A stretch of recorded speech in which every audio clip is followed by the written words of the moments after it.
जगत गुरु शंकराचार्य स्वामी अभिमुक्तेश्वर आनंद सरस्वती जी महाराज मुरादाबाद पहुंचे। गौरक्षा एवं गौ संवर्धन के विषय को लेकर प्रेस वार्ता में अपने विचार व्यक्त किए तथा गौ माता के संरक्षण के लिए समाज से आगे आने का आह्वान किया। देख सकते हैं तहलका न्यूज चैनल पर। ऐसा है कि इस समय हम गविष्ठी यात्रा पर हैं। उत्तर प्रदेश की सभी 403 विधानसभा क्षेत्रों में जा करके वहां के मतदाताओं को गौ माता की रक्षा के लिए मतदान का संकल्प कराते हुए आगे बढ़ रहे हैं। 3 मई को गोरखपुर से निकले थे। अब आज 25 जून को आपके मुरादाबाद नगर विधानसभा क्षेत्र में इस समय आपसे बात कर रहे हैं। निरंतर यह यात्रा हमारी जारी है और लाखों लोग अभी तक गौ माता की रक्षा के लिए ही मतदान करने का संकल्प ले चुके हैं। महाराज है वो आपको वही कह रहे हैं, महाराज है वो कह रहे हैं कि आप राम मंदिर ट्रस्ट बनने से पहले से ही चोर हैं। वो आपको चोर कह रहे हैं आपने सोना चांदी राम के नाम पे इकट्ठा करा। ऐसा है कि जो ये बात कह रहे हैं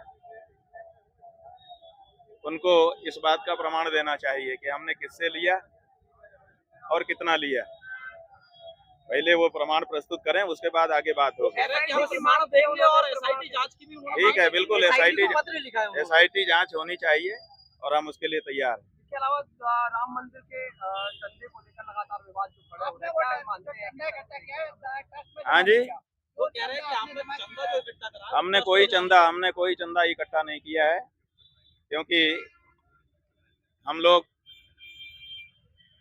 मुकदमा लड़ रहे थे राम जन्मभूमि का। उस समय ये लोग कोई नहीं थे। उस समय मुकदमा हम ही लोगों को लड़ना पड़ता था। और अब जब मुकदमा लड़के हमने जीता तो जीतने के बाद आकर के बैठ गए और तरह तरह की बातें बना रहे हैं। लेकिन वो तो ये भी कह रहे हैं कि 2022 में जब उनके गुरु का देहांत हो गया था उसके बाद में जितना सोना चांदी इकट्ठा हुआ था वो सब आपने विद्यापीठ में जमा कर दिया। ठीक है ना, तो विद्यापीठ में जमा कर लिया, हमारे गुरु का कर लिया, हम उनके चेला हैं। उनका क्या लेना देना है? उनको क्या किस बात का समस्या है बताएं। हमारे गुरु की संपत्ति चेले के पास आती है, बाप की संपत्ति बेटे के पास आती है। तो चोर क्यों कह रहे हैं? इसमें क्या दिक्कत है? तो भाई उनसे पूछो ना, चोर क्यों कह रहे हैं। क्या मानते हैं किस तरह से? चलो अच्छा किया उन्होंने, ये खबर आपसे मिली हमको, कम से कम फजीयत से बचेंगे। आपने 1000 गाँव का दौरा किया जिनमें सोना और दान जुटाया, लेकिन वो दान।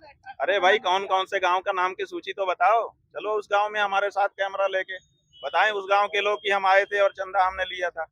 चलो जिस गांव का नाम बताए। तो आप क्यों कुछ झूठ फैलाते हो? क्यों झूठ फैलाते हो? चलो उस गांव में सूची दो 1000 गांव की और उस गांव में हमारे साथ कैमरा लेके चलो। उस गांव के लोग अगर कहें कि हम वहाँ पे आए थे और चंदा मांगा था हमने और उन्होंने दिया था, तब बात आगे होगी। झूठ फैलाते हो, कैमरा तुम्हारे पास है, इसका मतलब झूठ फैलाओगे। राम मंदिर के दान में चोरी को किस तरह से देखते हैं? भाई राम मंदिर के दान में चोरी निरंतर हो रही है और उसकी सूचना लगातार आपको मिलती रहती है। उसमें हमको क्या कहना है?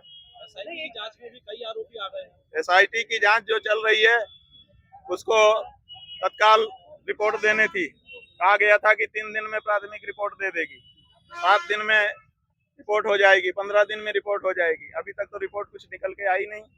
सरकार की ओर से कोई क्लियर अभी तक डिसीजन नहीं लिया गया है। बात यही है ना कि क्लियर डिसीजन नहीं होगा, क्योंकि धीरे धीरे टाइम टाला जा रहा है।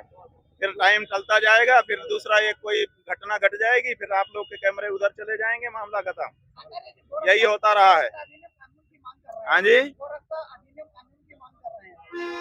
हाँ कर रहे हैं ना। हम गाय को पशु कह रही है तुम्हारी उत्तर प्रदेश की सरकार। हम उससे कह रहे हैं कि तुम गाय को माता घोषित करो। हमारी संस्कृति में, सभ्यता में गाय को नहीं। क्यों भाई, गाय पशु है कि माता है? ये देखो, जन जन कह रहा है कि माता है। तो तुम्हारे उत्तर प्रदेश के मुख्यमंत्री जो जिस सरकार का नेतृत्व कर रहे हैं वो सरकार गाय को पशु किस आधार पर कह रही है? बताओ क्या गलत कह रहे हैं? कौन सी गलत मांग कर रहे हैं हम? बताओ। जन जन की भावना है, उसको हम स्वर दे रहे हैं। हम अपने घर से कोई सवाल नहीं उठा रहे हैं।